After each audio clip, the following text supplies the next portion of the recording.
Hola amigos, ¿cómo están? Soy el Dr. Javier Rubalcaba. Bienvenidos a un video vivencial. Son situaciones que nos suceden a los médicos. De alguna u otra manera están ligadas a la medicina y a nuestra vida diaria.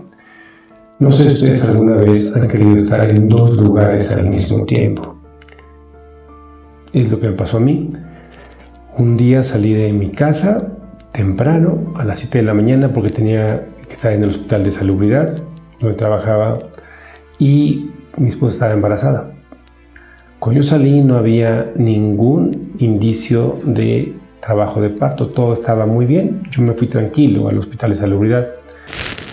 Y en cuanto llegué ya había empezado a trabajar, ya estaba en la primera hora cuando me habló mi suegra, la que era mamá de mi esposa, y me habló que ya había comenzado trabajo de parto.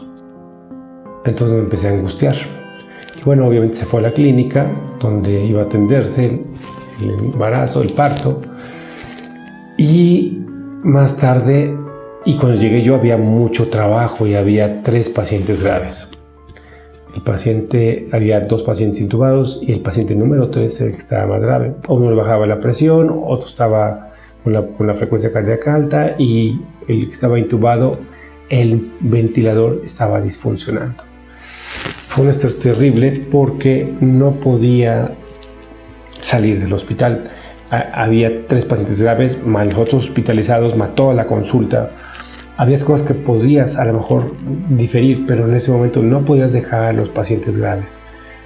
Y ahí fue donde entró mi dilema ético, ¿sí? Porque después me habló el ginecólogo nuevamente que la bebé no bajaba y que tenía el cordón umbilical enredado, muy probablemente por eso no bajaba.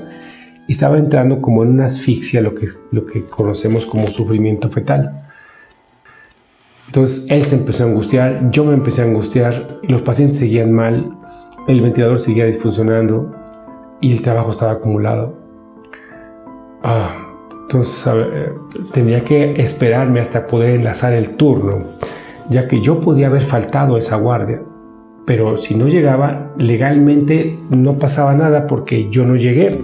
Es decir, si hubiera empezado el trabajo de parto más temprano, yo no llegaba a esa guardia y no tenía ninguna responsabilidad legal. Desde el punto de vista de una falta, me descontaban el día a ella, pero en este caso yo legalmente no podía abandonar la guardia, ¿sí? Porque un proceso legal también es importante. Y aun cuando fuera eso, tu responsabilidad también es con las personas que están graves, están a cargo de ti. Entonces fue un dilema, y después me llamó otra vez el ginecólogo y me dijo que había comenzado un sangrado importante y que necesitaban la autorización primero fue pasar la cesárea, porque la bebé estaba con sufrimiento fetal. La pasaron a cesárea y después hubo un sangrado importante y no lo podían detener. Y yo estaba atorado de esa forma ahí en el hospital. Entonces me puse a pensar, y mi primer impulso fue salirme y abandonar todo, irme, pero de repente me detuve a pensar, yo no soy cirujano, o sea, yo no voy a llegar y voy a poner puntos, ¿sí? Está ya con 2 médicos especialistas, y sí, yo podría dar algunas ideas de un tratamiento, pero yo no iba a hacer la mayor parte del trabajo. Y volteé a ver a los pacientes que estaban en mi alrededor, tenía 3 graves. Ellos tenían la esperanza puesta en mi tratamiento, en que yo tendría que cuidarlos, y yo tenía la esperanza puesta en los ginecólogos que estaban allá y que ellos tenían que cuidarla a mi esposa. Era como una cadena de esperanzas de ojalá nada se mueva, y como que las piezas del ajedrez estaban colocadas de esa manera, ¿sí? Que si nadie se movía pudiera resolverse el problema de una buena manera. Entonces me estuve tolerando, me estuvieron comentando todo el caso, cómo iba por teléfono, hasta que llegó la hora del enlace, entregué el turno, los pacientes estaban todavía vivos, el ventilador del paciente número 3 seguía disfuncionando y alguien más se quedó a cargo.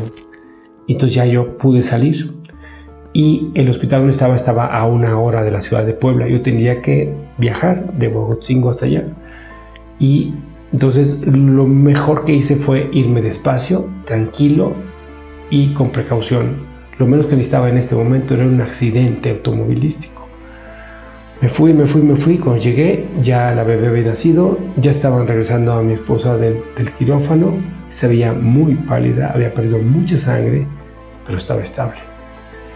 Y ya estaba respondiendo al manejo con líquidos y la sangre. Entonces, en ese momento pude respirar tranquilo. ¿Sí? Cuando te casas con un médico o una médico, tienes que saber que el tiempo es relativo, que trabajamos con vidas y que no es el juramento de Hipócrates que nos va a llevar a actuar de manera ética, sino la empatía con otro ser humano. Si alguien confía en mí, yo confío en otra persona. Entonces esa cadena no debería de romperse.